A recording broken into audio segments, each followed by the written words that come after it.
Hi, everyone, and welcome back to the Inkkery podcast with me, Chris, also known as Inkkery.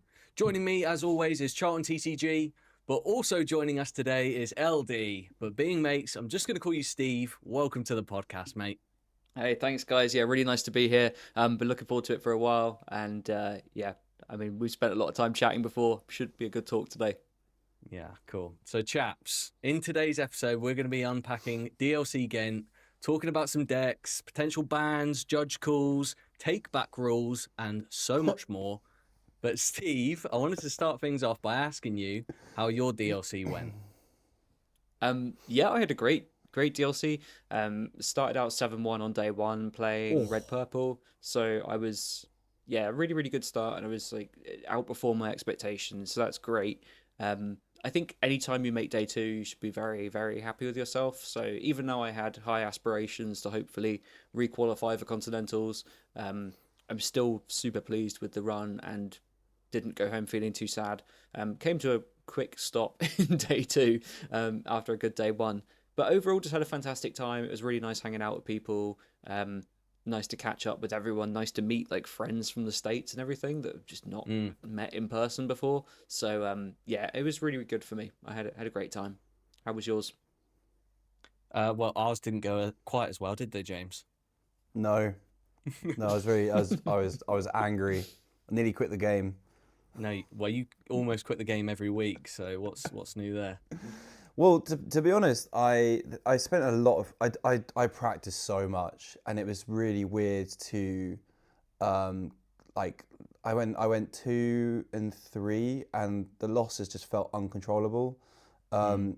I played Purple Steel, and it felt like when I played the Mirror, they got to strength before me, Mm-hmm. and it was like a massive uphill battle afterwards. Um, and it just felt like everyone knew how to play against me, and I didn't have any like tricks up my sleeve. And I was kind of regretting swapping out some Dumbos for Yzmas. So, like, Mm. yeah, I had a really bad experience to the point where I was getting really annoyed about lots of little things that probably I shouldn't have done.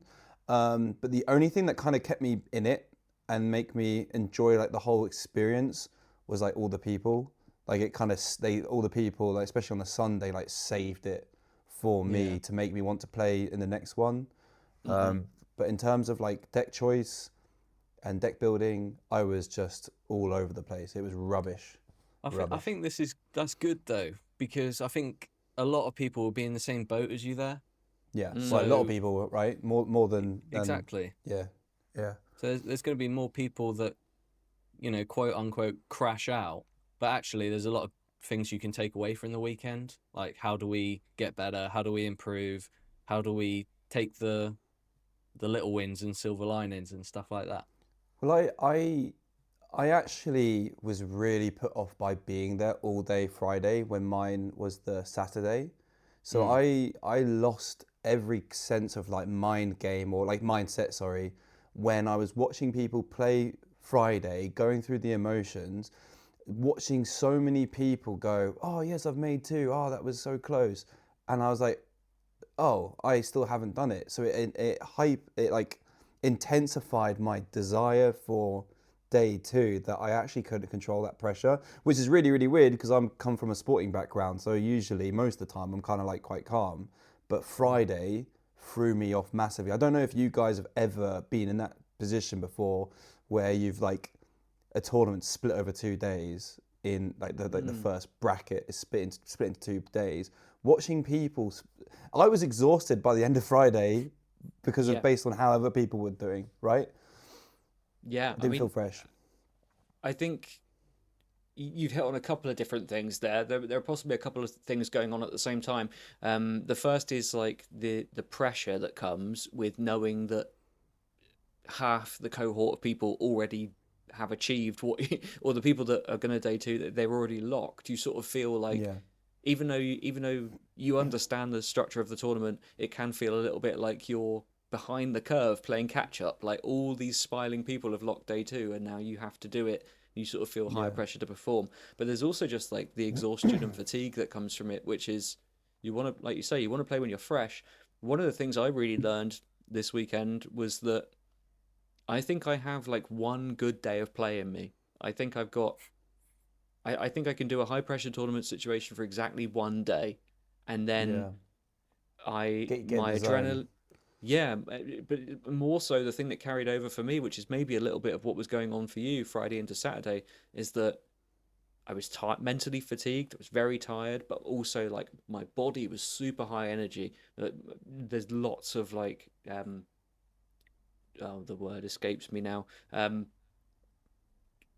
What's the like excitement hormone? Adrenaline. Adrenaline. Yeah, yeah, There's yeah. lots of adrenaline in my body, and when it came to actually time to go to sleep, it was super late. I was just not able to sleep. My body was too high adrenaline from the day. Well, yeah, you And smashed it, right? You like to when you like put your head on the pillow, you kind of like go back and feel those good emotions and like yeah, enjoy it again, and it keeps you up for sure. yeah, it's the same thing that happened to me at Continentals last year. Had the exact same experience. I was just barely able to sleep. The excitement is so high, but the job Yeah, isn't finished, and that is yeah. actually like something to work on. I don't know how I'll work on it other than just like exposure, but It that is feeling of exposure. It's doing it as much yeah, as you just got being there as much as possible. yeah, just reps, just keep putting Mm. yourself in that situation, I suppose, Mm. because you do get really excited, and it's hard to carry that forward. It's hard to not get exhausted by that. That's definitely something I need to work on. Yeah. What about you? What about you, Chris? Well, I was just gonna, whilst we're on the subject of kind of like preparation and things like that, maybe we could speak a little bit to how each of us kind of did prepare and practice for the DLC. Because maybe Steve, maybe you did something different to us. um, Um, maybe. yeah. Yeah, he Well, got coaching obviously, by me, so I take full credit of his experience. Yeah, got my taught him coaching from everything you James. That know. was good. Yeah. Well, I Um, think the deck choice obviously has a lot to do with how you might perform, but practice is another thing. So, yes. how did you prepare? Yeah, I have a somewhat controversial approach to practice and deck selection as well for big Just test tournaments. hands. Um, I think I think that the last week before a tournament is like anything you do in that week is near useless, and it's just sends you into overthinking spirals. I think whatever you thought you would play a week before the tournament, you should lock that and stop. Um, I really do advocate for like stopping practice after a certain time. The more Mm-hmm. you can massively overthink, you can over fatigue yourself, you can convince yourself that there's a certain like hyper tech metagame that you're not ready for coming up. Yeah, Yeah. just play what you're comfortable with and find a comfortable time to stop. This time around, that was really. It's also hard to do that. Like it's really hard to switch off and just think, okay, no more practice. When you all you're thinking about is the tournament coming up, you're naturally going to just jam games if you have the option to. But for me, it was aided by I flew out early to go to Amsterdam for a few days with my wife, and so Oh, I of knew that course, yeah. I knew I had to have my deck locked early, and I knew I wasn't going to have access to any testing at all. So I was able to just think, yeah, That's going to good do though, this. isn't it? Yeah, I You had a really nice do break. think, yeah, there's merit to that. To just the few days before just being switched off.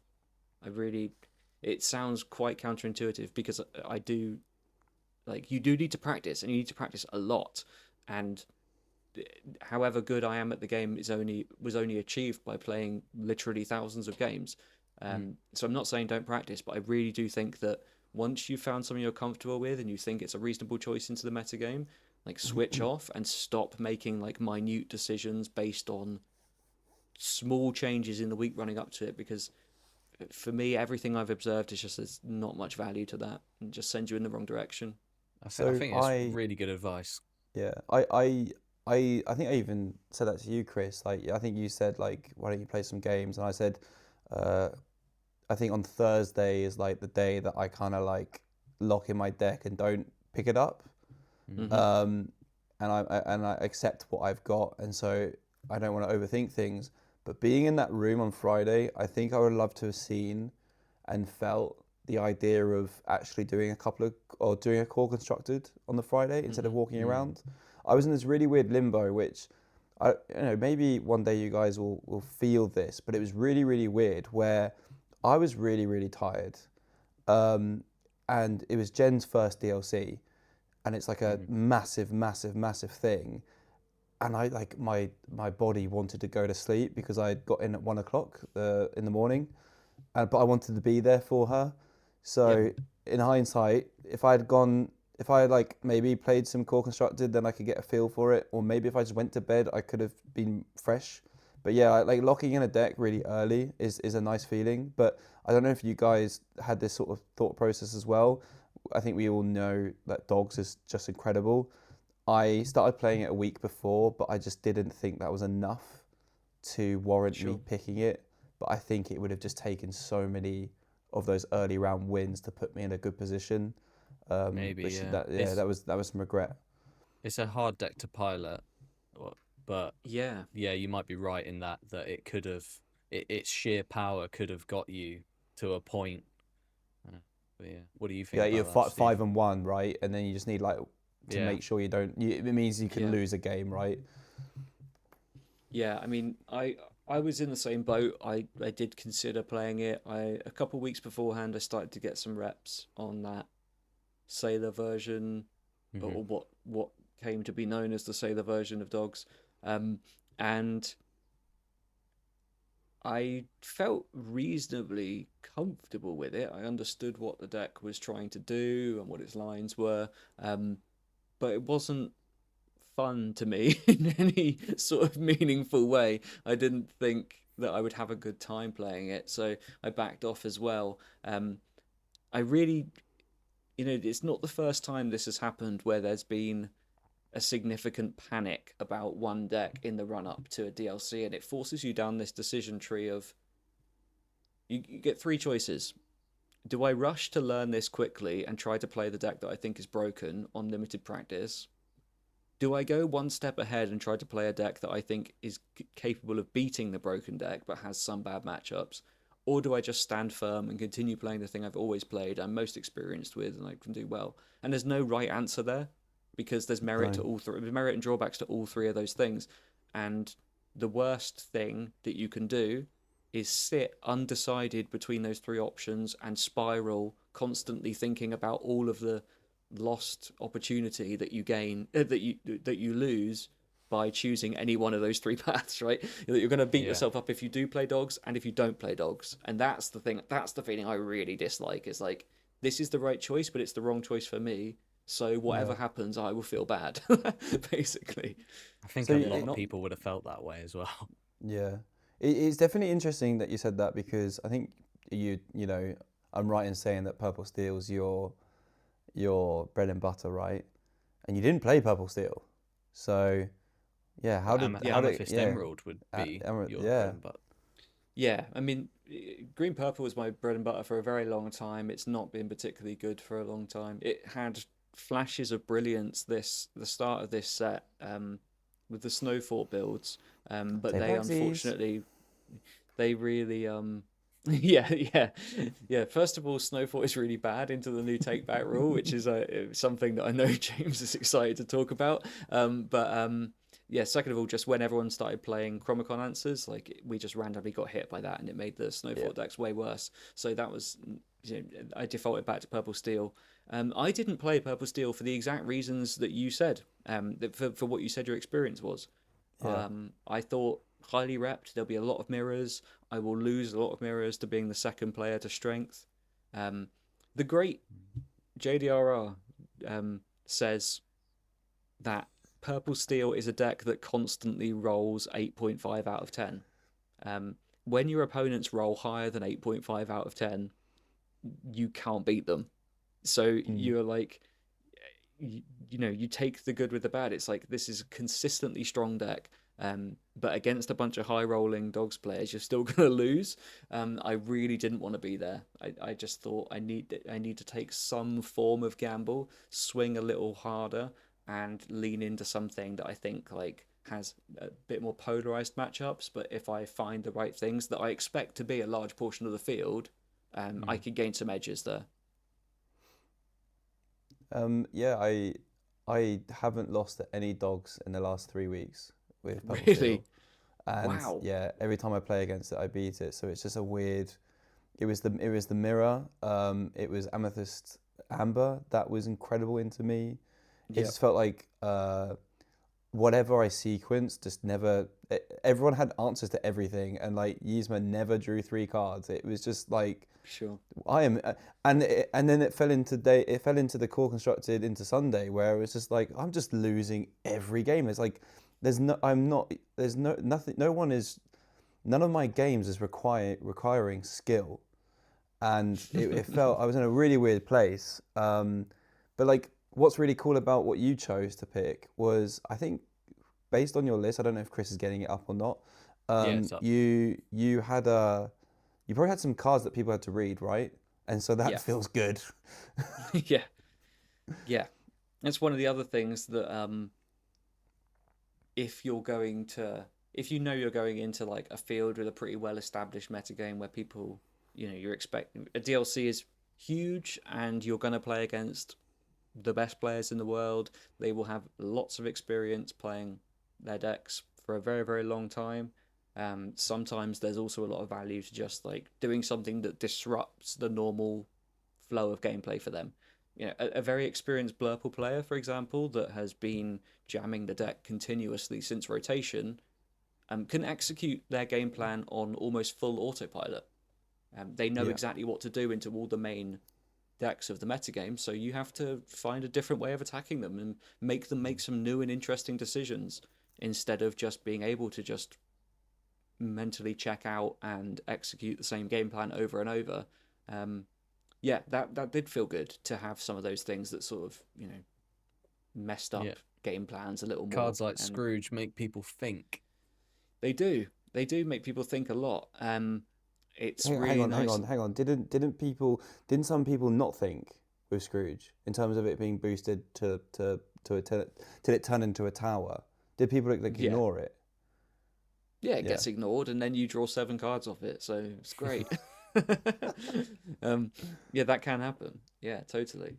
But yes, it was another reason for sort of, again, it's really interesting.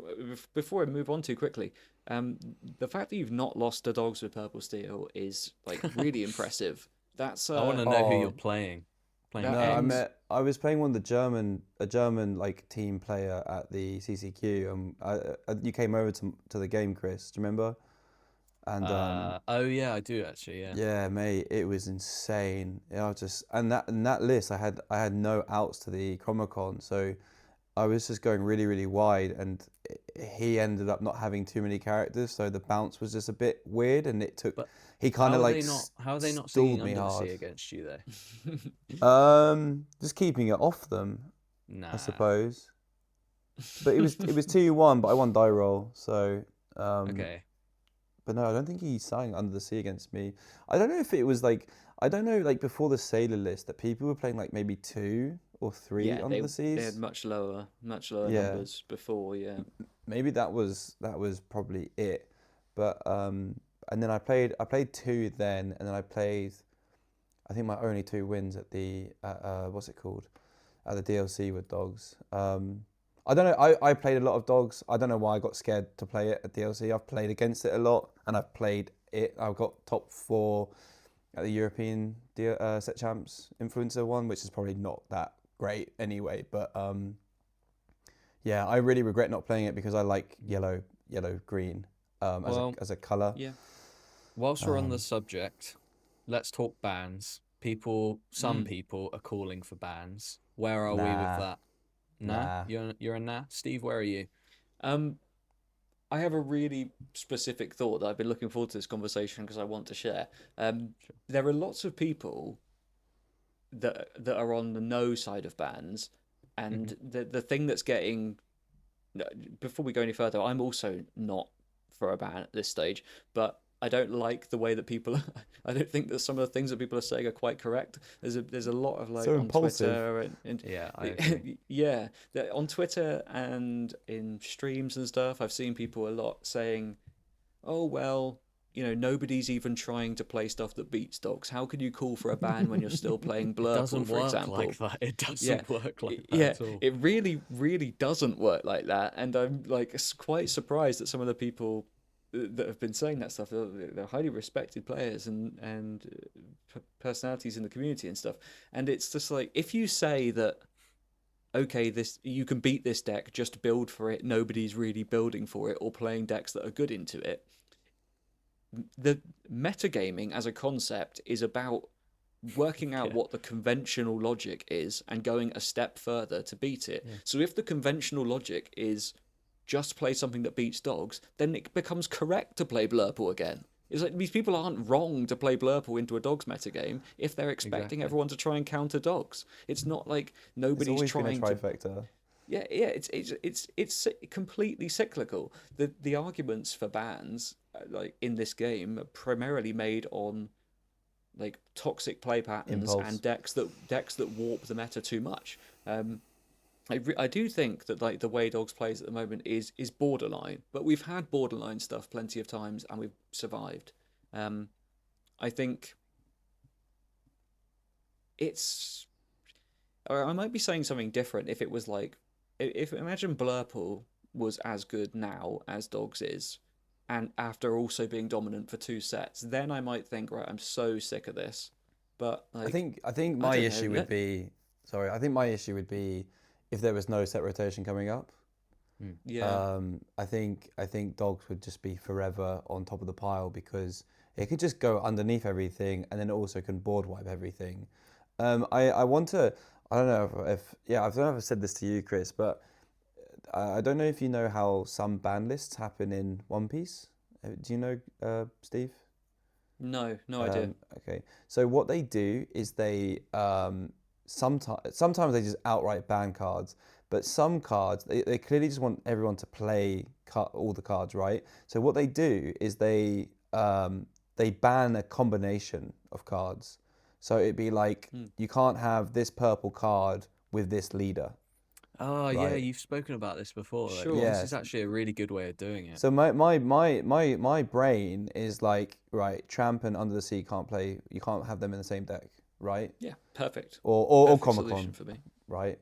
And it means the cards don't go. Everyone can play them in different ways. But yeah, in reality, we've only got one CCQ coming up one CCQ coming up that would have all these cards still available.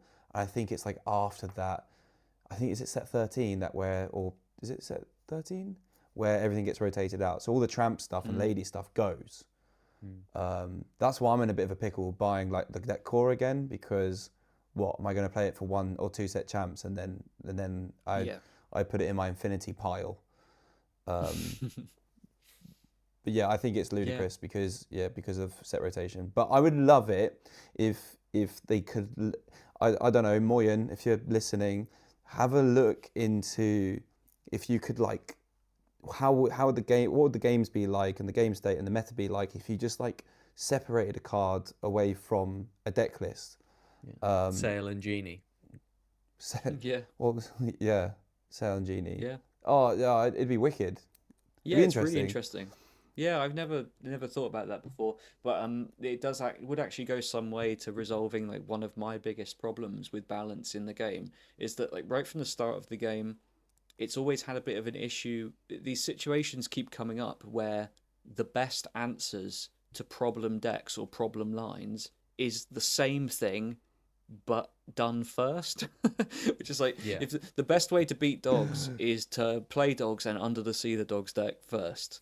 And it was the same all the way going back to like the best way to beat turn 1, the best way to stop your opponent storming your 1-drop with a Cindy on turn 2 was to play your own Cindy before them winning the dice roll and storm their Cindy. And it's constantly been this sort of thing where it's felt like colors and cards are specifically like best answered by the same things. So yeah, I really like the idea where you could have a metagame where like dogs can exist but also Under the Sea doesn't have to be banned, because it should exist as an answer to decks like dogs, right? Like Yeah. other Yeah. decks should have access to that still. So yeah, I'd be up for experimenting with something like that. I'm anti-ban in general, but Yeah. it Especially if you've feels got like we maybe rotation. need we maybe need some sort of like alternative approach to what we've seen that feels a little less. And we know that there's like no game creators don't like banning cards. It's bad for optics. It's bad for product sales. It's bad for consumer faith.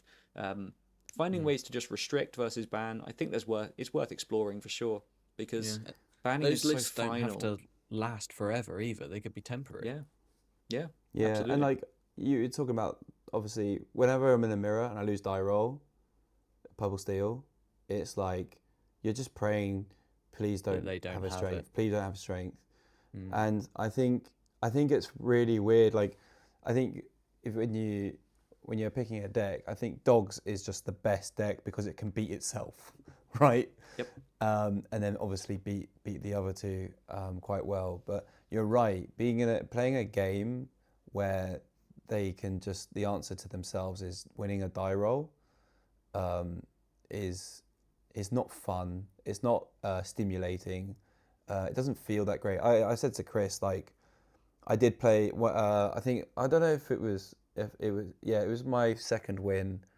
The person who I was playing against just played everything wrong, so I just felt really bad winning the game anyway and leaving. Mm-hmm. So I don't know how it feels to just go, yeah, I hit strength first, or I hit under the sea first, happy days. Because I've seen games in Yu-Gi-Oh where it's like a one-turn combo, right? Where you do like the full board, negates everywhere, but you win first. So it's like when you're playing a best of 3, you're always winning because you go first if you win the die roll. And I did Zan go first? No, he went second. so No, he he went- won the die roll, but he lost Yeah. the first game.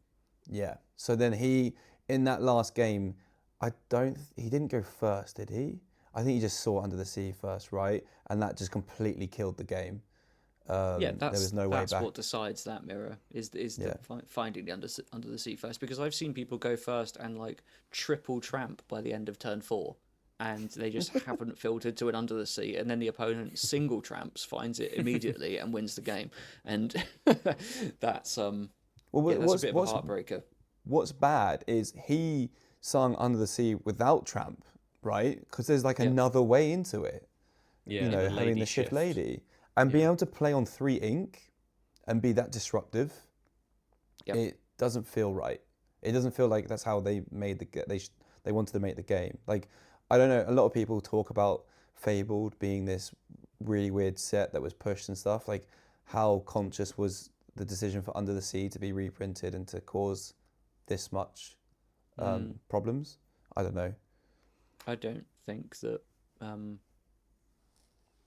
I don't think that a lot of the fallout from specific cards in Fabled was ever intended. I think that set was likely rushed. It's felt that way. And I think the reprint decisions might have been based on historical performance of cards versus how they'll perform in new environments.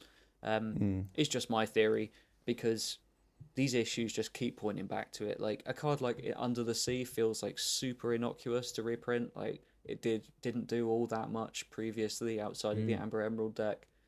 It on paper it looks like a perfect reprint because it's like a playable card that's not oppressive. And then, yeah, I don't know, how much did you test your set 11 metagame with Under the Sea? We will never know. We may never know. So we're going to talk about take-back season judges and stuff. Go on then, I'll let you loose. Right. Judges, Ravensburger, they need a course. They need to do something, because I spoke to 5 separate judges and I asked them like the same questions, and I got so many different answers. I don't know if you guys heard that Joe's missus, I think Vanessa, she got a really, really, really bad judge call that she asked for a head judge to look at. And what was really, really weird is the person that came over wasn't a head judge, but they thought they were a head judge, and they ruled against her, and she was fuming. But they all have different answers to takebacks, which is really, really weird. And one of the examples was Chromacon triggering. When you, let's say you attack into something and it gets banished, and then your opponent triggers the Chromacon, and you go, oh, hang on, I'm not sure if I want to do that. I forgot that card was there. Yeah. One judge said you can't take it back because it's a trigger, and another judge said, oh yeah, you can take that back. You can reverse that. And I was just asking all these different judges, who, by the way, they're all lovely. I absolutely adore the judges. Like, they're so much nicer than what I've had to deal with in Yu-Gi-Oh! Because in Yu-Gi-Oh! the Konami put this massive authority figure on these judges to make them kind of like a little bit hell-bent with their power. And these guys, these law guides or whatever, these guys and girls are really, really lovely. But they just all have different answers. Yeah, and it's that's not so their fault. frustrating. It's not their fault. It's incredibly frustrating for a massive, massive event. And Take Backsies needs to leave because we are playing for very prestigious things, and we're not in an environment where it's a proving ground to learn the game, right? You do that in set champs, you do that in your locals. But when you're making a decision, like inking a card, you play it, you show the card, you let it go, that is it. And I would like to install that because it makes people better at the game. They learn from those experiences. And sharks can't go for you and go, oh, I'm going to ink this Ohana. Oh, I'm going to pick it up because I actually didn't want to play it. And now I'm going, oh, right, they've got Ohana in hand. How am I going to play this? Like, I'm now not going to go sideways. Or, do you know what I mean? Like, it can be manipulated too much for me. Snowfort is now a really, really bad card because you could win games that way, right? When they can't, they go, oh, it had resist. Oh, okay, it didn't banish and mine did. Ah, I'll take that back. It's like, oh, okay, cool. Like, do you know what I mean? That is true, but that's true. But the card's purpose isn't to try and trick people. No, you have to look at it that way too. But the opponent, when you're playing for high stakes, you all keep up with the state of the game. Yeah, and you should all be reading your opponent's cards. Like, Steve, what's your thoughts? What's your thoughts on takebacks? I don't mind the take back rules so much. It's frustrating when you do have. So the Snowfort thing is particularly frustrating for me because like I've never played with this type of effect before in the kind of decks I enjoy, and then I started doing it and I really liked it. And then it instantly reminded me of how long I played into opposing 5-cost Cogsworths.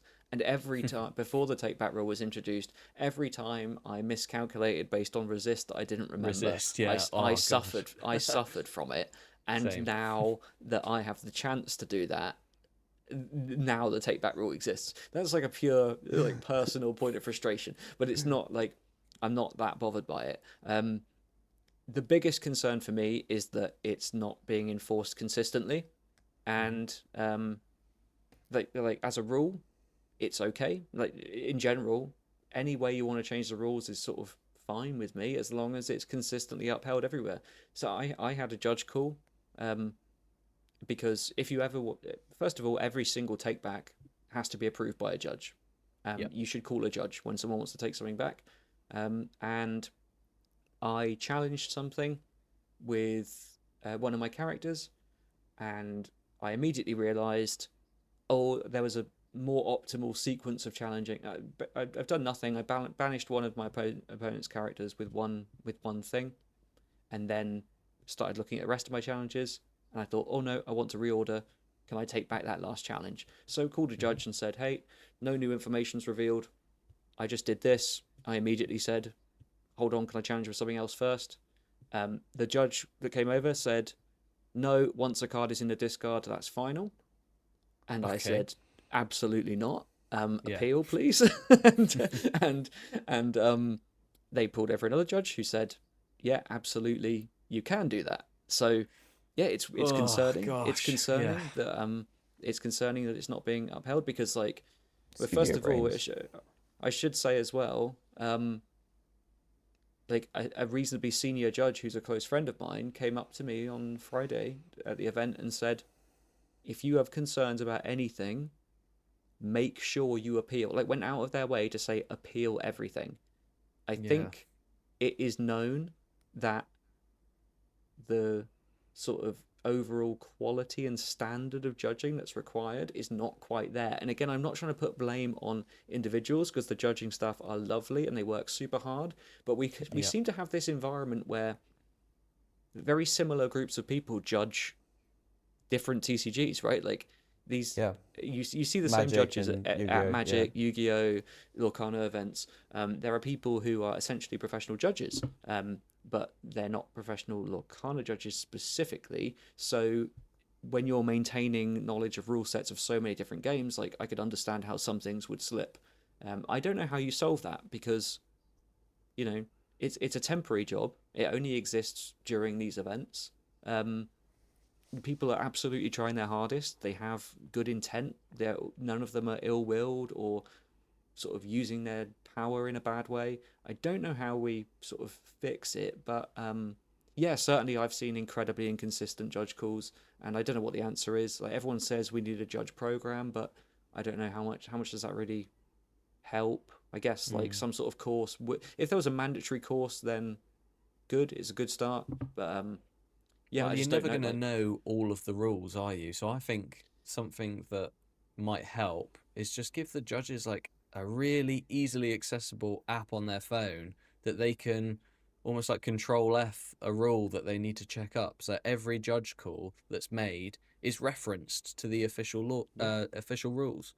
yeah, yeah. But That's maybe that would I, take too much time. I don't know. those sorts. I I mean, think it's a good idea. I think there needs to be a course. I think that these people need to go through like examples that could help, especially like let's say a week before an event. It would be Ravensburger would send out the little guys their little patch up kind of test before they start. So it gives them puts them in the right mind frame to know what kind of things to expect, because you know Yu-Gi-Oh and Magic can get very difficult when it comes to triggers and stacks and chains and stuff like that. Whereas if you're able to kind of like soften up the judges with like all these little scenarios that they can go through and make correct, and they get a little thumbs up, then it puts them in the right mindset for the weekend. Yeah, Because a lot of the time that I've noticed, judges are kind of trying to refer to other games when something yes. difficult comes up, and then it's just like not the case. Because Lorcana's interesting. It's different. I think I want to go back to the take back stuff. Like, are we in this take backsy environment because of what Ravensburger wants to do for the game or want to see as the game? Like for people like new people who are playing, the experience that they have, that they won't feel like overstimulated or overwhelmed by something like highly competitive, and making the wrong choices might be so bad and ruin your day kind of thing. Like, is that what they're trying to do? Well, I think that takebacks to a certain degree are absolutely fine. We all make mistakes, even at the highest level, and a DLC is ultra competitive, right? But it doesn't have to be this strict arena where we don't allow little mistakes, like Steve's challenging sequence. Like, are we really going to punish that? Well, I think I wouldn't I feel think comfortable not letting my opponent undo that. I think the reason why that's the case is for the visual part of the gameplay. Because I was talking to like Jen and a lot and the casters about this. Sometimes they have to fill so much space, and you've probably done this, Steve, when you're casting a game and there's just nothing going on. There's like there's nothing skillful. Like I think Zan took 5 minutes to discard a card from Bobby effect, right? It's a big And decision.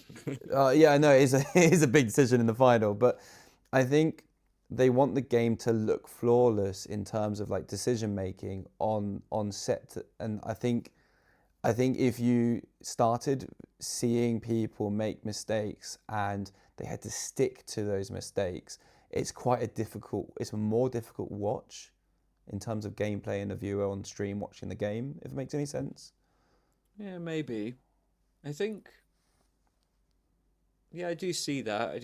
But I think it's probably just much simpler into just I think the intention is to make it so that you lose to your opponent and not yourself as often, which is like again. I do think that TCG players should be able to lose to themselves. The quality of your decision making should be a big factor in whether you win or lose a game. But Yeah. overall, I think I think the take back rule is quite well implemented. I like the threshold on no new information revealed. Like only the most recent action can be reversed. It means that disproportionately stuff like Snowfort, like that takes the heavy end of the stick, because when you challenge into a character and there's a Snowfort in play and you don't get the outcome you want from that challenge, it's always the most recent thing that happens. So you just go, okay, flip that back, and that's really like the worst example of the take back thing feeling bad for one or both players. But to me, I I feel don't have bad much taking issue. it back. You feel bad taking it back? I think you Yeah, it absolutely makes my shouldn't. skin crawl. Well, I used to feel bad asking for takebacks in games because it wasn't part of the rules, and I never really would ask. I just would be like, "Oh, I did that. Oops. Okay, I will now move on." But as soon as it became part of the rules, I completely stopped caring about asking. It's Like absolute that carnage. challenge just, it's just like, okay, I've realised that I could have made a better challenge first that turn. You're allowed to take something back now within the rules, as long as you haven't done anything else since. So do it. I don't think you should feel bad about it at all, regardless of whether or not like takebacks in general are in line Yeah. with how you think and feel about games. You should try to make yourself comfortable with it. But yeah, it's tough. It's really tough because it does make for less bad feelings. But then I guess it comes down to when someone takes something back against you, does that create bad feelings for you? Like, do you feel bad when your opponent makes a mistake, takes it back, and then makes a better play? Because I I think, think, yeah, I think there is Can't a be a little good bit of feeling. that, but I think a lot of the time I think I'm always thinking of the worst. So like, my mind goes straight to, right, has this guy done this, or has this person done this maliciously? sure, I sure, think I do come from a card game that has quite a angle shooting, sharking environment.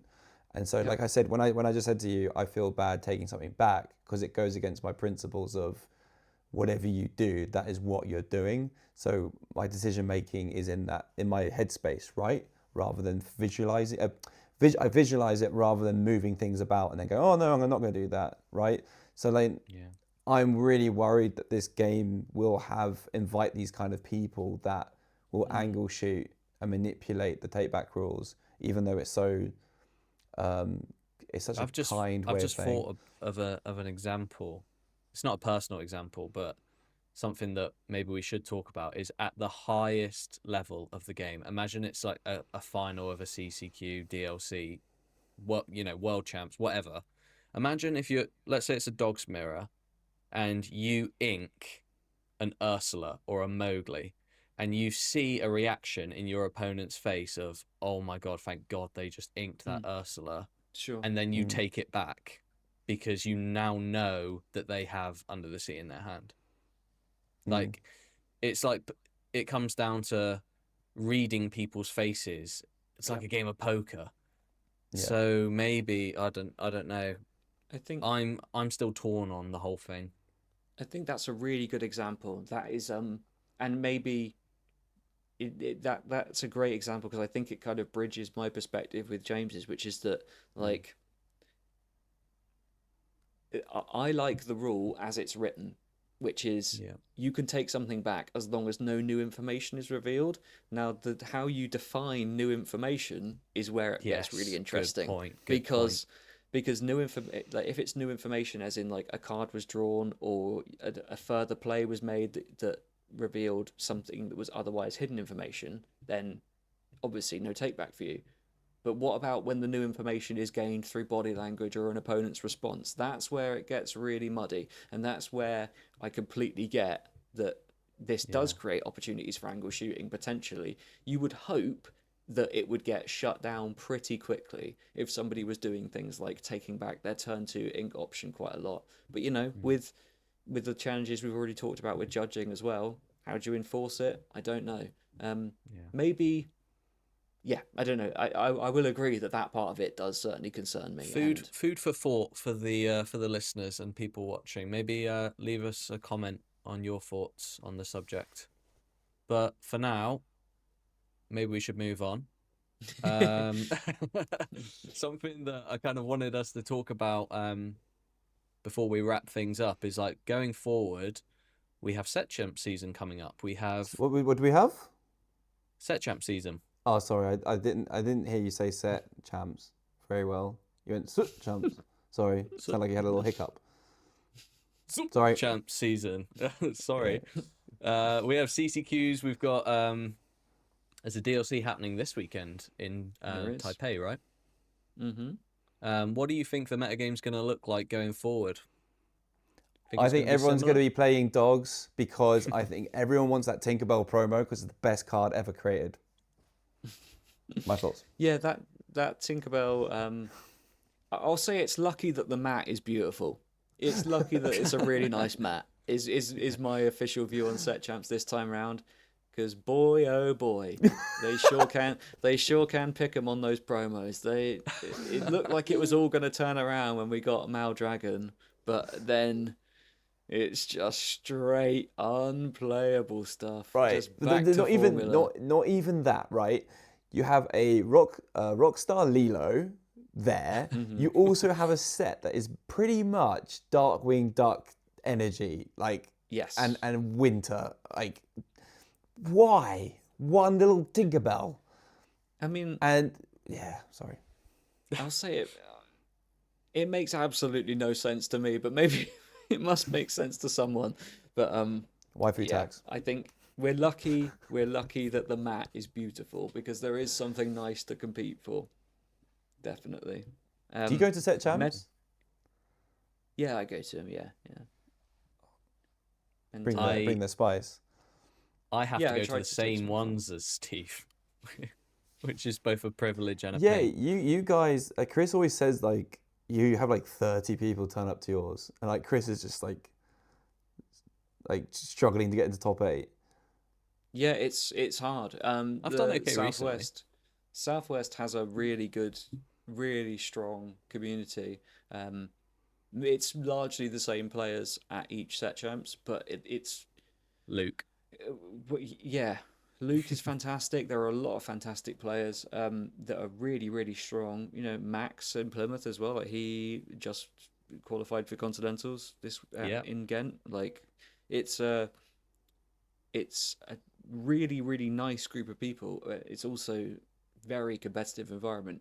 So I do look back a little bit on the days where I was able to win lots of mats for near free. Those days are gone. It is real hard. I got to turn up ready to play like hard, and if I want to win a mat, I'm getting one this set. It's a tough environment. I love that. I'm jealous. I'm really jealous of that because I think Chris. Chris said that because I take a different deck to each set champs for more content based things. Mm-hmm. I think Chris said that like that Luke guy he just turns up with his strong deck and every single time just cooking everybody. And sometimes I wish I did that as well. It makes you better at the game, I think. Yeah, absolutely. Yeah, it's really, really good if your goals are just pure improvement and you have a single archetype you're good with, keep playing it. I do want to sort of bring us back a little bit to expected metagame though, because I know that's where we were trying to go. Sorry. Yeah, lots of dogs. No. I think just circling back to your point from before, I think lots and lots of dogs. But what does lots of dogs mean? Lots of dogs in my mind means play Blurple. Well, in the roundabout sense that yes, I lose to dogs, but I will feast on the people that meta call dogs. Exactly. I'm really mean, by the way. I'm really mean. I think whenever like little Timmy picks up dogs, right? I'm beating little Timmy. Like you are it doesn't Timmy. matter. I am little Timmy. You're big Timmy. I'm big Timmy. If anyone picks up dogs for the first time and comes to set champs, I am beating them. Like yes, it's not happening. I agree. And there's a really there's it's undoubtedly super powerful as a deck. It can also be incredibly aggressive in a very linear way, like just put daisies into play and win the game. With all that said, it's a super skill intensive deck. I have to like give it its credit where it's due. You look at a player like Zan play dogs versus like someone at your local set champs, they really do make it look like a different deck. There's so much depth to it, and people will pick it up, and those people will, yes, they'll run away with some games. They'll triple daisy you, but they could have triple daisied you with any amber deck, but they will lose a lot too. And that's worth noting is that like while we're all panicking about the consistency of dogs at rising to the top of DLC fields, not everyone is a top DLC player, and that deck really looks different in different people's hands. You want to. Yeah. I'm more worried about little Timmy on Blurple, because to me, until like turn 12, there's functionally no difference in what little Timmy does versus like Golden Mickey Timmy. It's the same play pattern. It's so weird. There is no difference. It is so weird because like a couple of sets ago, I thought Blurple was quite a difficult concept, especially like sequencing things, and I thought it was quite a difficult deck to pilot. But like because nothing's changed in the deck, the sequence is like the same now, and it's just like learn it, and then you're good, and then nothing changes. Yeah, I heard loads of stories. I can't remember who I was talking to. I was talking to a couple of the Americans, and they were talking about like there were lots of stories around the room of like, oh, XY person from my locals that's never won a set champs has just made top 64, and like that's an incredible story, but the joke that was being had in the group was like, you don't actually need to ask which deck they were playing. Like they were always playing Blurple. They were it wasn't dogs. It wasn't like the thing that people on the surface think, oh, you just turn your stuff sideways and you win. No, it's the actual autopilot deck. Like Blurple is like watching paint dry deck. It is too boring for me, but just still so powerful. Once you've learnt the lines, just go and play a console game or something, just have some fun, put your feet up, play Pokopia, because your time's better spent doing that. And it's just... Steve, Chris, he's having a go at you, bro. What do you mean? Why? No, he's not. Because you're a Blurple player. Yes, but I'm not a little Timmy Burple player. I've been coached. I've been coached by Luke. What happened then? What happened at the DLC? Oh, I ran into 2 Amber Sapphires, which were pretty miserable. That is a tough break as well. To hit 2 of them is not. Yeah. And I lost to a burn deck, which I couldn't really. I was on the draw in that as well, and on the draw to burn can be pretty tough. So you, Steve, you said Amber Sapphire was cope, didn't you? You don't think it's real? I've lost so much to that deck. Yeah, and a couple of like quite prominent players that love the deck made a point to come up to me as well and tell me about their good records while they were playing the deck, because I said it was like unplayable. To me, it's not. I had a good chat with Fungus about it, because he was really high on the deck and opted not to bring it to the DLC, and he said pretty much what I thought too, which is it's like really, really close, but it's just not quite there. And I think if you're just a little bit more of something to do in the early game, just something a bit more meaningful than playing like a Bazelwin and a Lomwe, and just and the deck will get way better. Or maybe like something relevant to Sing with the Cinderellas. Like that's a big gap versus something like Blue Steel, for example, that after its Cindy turn also Thunderbolts. But yeah, it's like if you take that strategy of, it's perfectly valid to think, I think this deck crushes 80% of the field and loses to the other 20%. That's a very valid way of thinking. for me, I struggle when that 20% is the hot deck going into the weekend, right? It's like, well, I just need to Yeah. dodge dogs, I which mean, is like the talk of the town. if the 20% is like the 9% deck, then you're Yeah. probably going, yeah, fine, doesn't matter. I won't see the deck. Yeah. Yeah, exactly. That's why it felt like a bit fraudulent to me, because I don't think you could go. To me, I personally wouldn't go into a tournament like we had last weekend when everyone's talking about dogs, thinking all I need to do is dodge dogs and I'm golden. It's like, well, like everyone here is playing it and hyped up for it. The numbers weren't as high as I expected them to be in the end, so maybe it was a better call. But yeah, I don't know. Like, I would rather take my bad matchup as something that I see as falling rather than rising, which is why I saw it as like a little fraudulent, which What's is a strong interesting? term. What's interesting about the dog count is like, I think you could go through day one just playing one dogs because of how low the count is, and it's like the day two and the top cut is when you see them more. Because it is the ratios are so weird for the best deck in the room. It's just so strange that no one picked it up, or not many people picked it up. So you could have easily taken yellow blue and then got your day two and went, yeah, now just lose, happy, right? Yep. Yeah, totally. And I think some players absolutely did do that, and that was the path they took through the tournament. Yeah, it's a really, really tough one. It just, when you look at that conversion to top 8, though, especially for the Saturday pod, I think it was. I don't know, like in the most capable hands in the game, the dogs deck has like absolutely the highest ceiling. Yeah. I don't think there'll be any bans anytime soon. I think plenty of people will play it at their set champs, but you don't need to be as scared of it at set champs as you would be at a DLC, because in an average player's hands, it feels much more like an average deck. Again, I'm much more scared of things with linear runouts like Blurple that maybe aren't so weak to a single point of disruption or a single bad questing decision. Like dogs, there are players that will play Lady on turn 1, turn 2, play Willow, and then their 2-cost tramp for 1 off the Willow effect, onto Lady and quest for 3, into something that kills the Lady. Yeah, into a Rafiki. Into a Rafiki. Now that player will go on. That is the most explosive opening in the game currently, and that player will go on to lose that game because of their greedy quest decision, and they'll do it again next game because and they go, they have why an option to quest is for 3. Dan winning this with the same deck list? Yeah, exactly. Like, I'm doing everything right. You just turn your dog sideways. No, you absolutely don't just turn your dog sideways.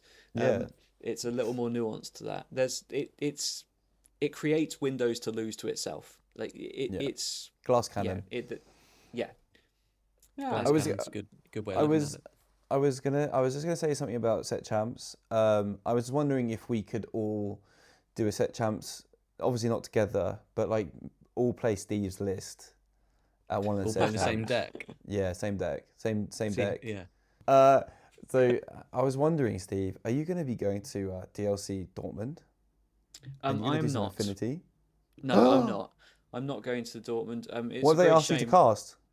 No, but I've had to. Basically, I've hit a wall with my paid time off from work, and I have to decide: do I want to play tournaments or do I want to accept casting opportunities? I can't do both, so for now, I'm focusing on accepting casting opportunities primarily because I think I'm enjoying that a lot, and that's where I want to focus. You are so good at it, bro. Yeah, you're really so thank good. You. Thank you. That means a lot. People said some really nice stuff this weekend as well. Yeah, sorry to cut you off while you were praising me. Do go ahead. No, like it's really interesting because I think you said something about like the Ravensburger team saying they give you some feedback, and like Jen thoroughly enjoys casting with you because it feels not necessarily easy, but the flow is really good. And then she also had the same feelings with Spessy as well. Yep. But it'd be really, really cool if these casters got to the point where it's just something they could do all year round. and it's not affect anything else. Like obviously with Jen, we've got ideas that we want to work with, and like, you know, like let's say future influencer set champs and stuff come up, we can just go, yeah, we can do it, because we're able to move these things because there is enough, like, you know, casting opportunities or whatnot. But Yeah, hopefully, sure. like maybe next year there's like 4 or 5 opportunities, because they will fill the halls with people for these events. Oh yeah, yeah, Just need more of them. Hey, yeah, and Steve. it's. Oh yeah, sorry, go ahead. I was gonna, sorry, I was gonna ask, if you're not going to Dortmund, are you free to build me an Infinity deck, please? I can try. It's probably going to be green steel. I've been playing green still anyway. That's what I've been practicing, so that's perfect. Okay, great. Then you're probably fine. There's probably nothing I can do to improve your green steel deck. It's just if you play I'm playing old, dogs. then I'm not helping you. You find someone else to help. The only Yeah, dogs update is I've pretty made so good. far is the snowball fight 2-cost action that obviously Oh yeah, discards a card. It doesn't draw a sure. card, so it's got 1 down on hypnotize, but you gain a law if you've got Diablo in play, so it can be Okay. alright. Yeah, okay, nice. That's kind of cool. Hypnotize I is think probably I better, would. right? I would just wait. Yeah, sort of. You know, it's like Yeah. neither here nor there. I would just play like max goofs in a song-based green steel deck and just Yeah.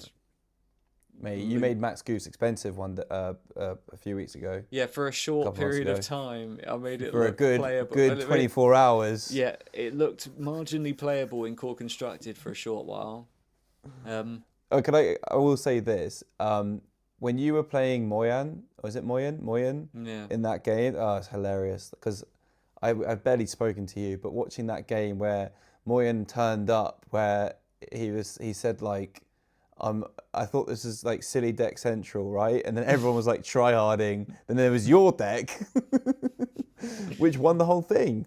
Yeah, it was Silly Deck Central, but only for me and Moyne, and that was one of the most enjoyable games of Lorcana I've ever played. That was at the fabled Influencer Set Yeah. Champs, and man, I'm really happy for Moyne to be part of. You know, I think he's a great person to have working on the game. He's a great mind for Yeah. the game and a fantastic just mind for games in general.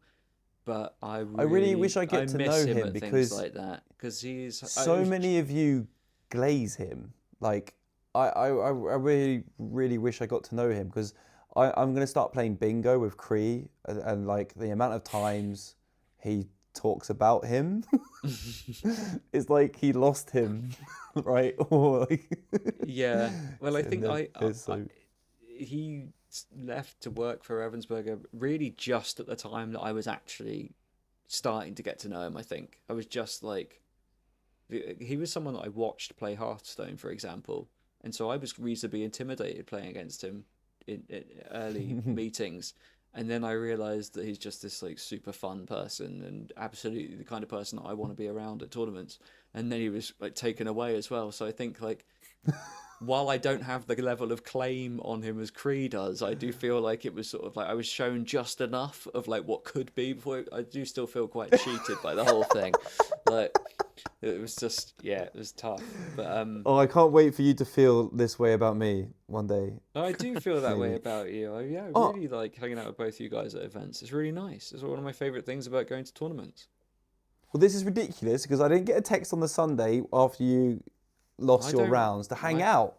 I don't reply. Well, no, because I went back to hang out with my wife. What? I'm going to leave it. Like, I she's want at to the hang out hotel. with you and your wife. Yeah, well, we were also on holiday. Come on, give me a break. I was on holiday. Give me a break. Anyway, sorry, I went down there, but a little Moyan appreciations bit there. Yeah, a little trip down memory lane.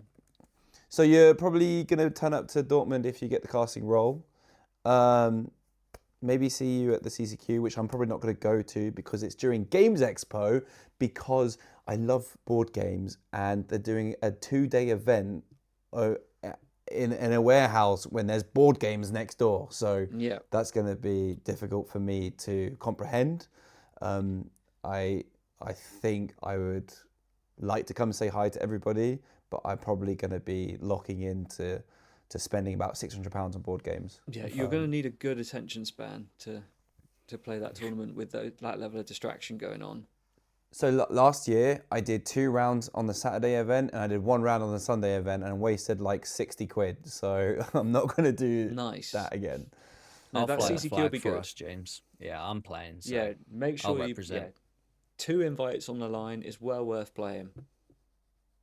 One of them's mine. Absolutely. There's 1 invite up for grabs for the general public. One of them will be going to Chris, and the other one is TBD. Nice. I don't. To be honest, I'll wrap it up here. But like Chris, right? Top 4, me versus you. What's your mind going on? Like, how are you feeling that if it was me versus you in top 4, and I'm just smiling there opposite you?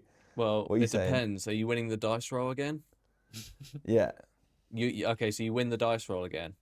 Okay. Yeah. Well, at that point, I'm thinking this guy's luck has to run out at some point. And I will just outplay him. Oh, the last time we played was not luck. I think you made me have to work for it, and I did some very good decision making, and also top decking strength at the right time was pretty good. But that was skill. Yeah, it's very skill. I would like to cast that game a lot. If you 2 met in the top 4, I would really enjoy casting that. I spent the whole time kind of like laughing, but then locking in, then laughing, and then he was just laser focused. He was fuming at the end as well. The thing you've got to watch out for about players like James is they will inflict high psychic damage on you while they're ahead. While they're ahead, like he will be flying high. There's going to be a lot of laughter. There's going to be a lot of bravado, and you watch it disappear as soon. If he lost the dice roll. Yeah, that would come to a quick stop. Yeah, that's when his hood goes up. My cap is this. low. Yeah, hood goes up. He locks in. He starts shuffling his cards like this. You can't see me right now, but I'm doing the shuffle. And he won't talk to shuffle. You. Yu-Gi-Oh shuffle. Oh mate, do you know what? Because I bought a new jumper for DLC Ghent, I actually tried the whole hat and hood up when I was like 1-2.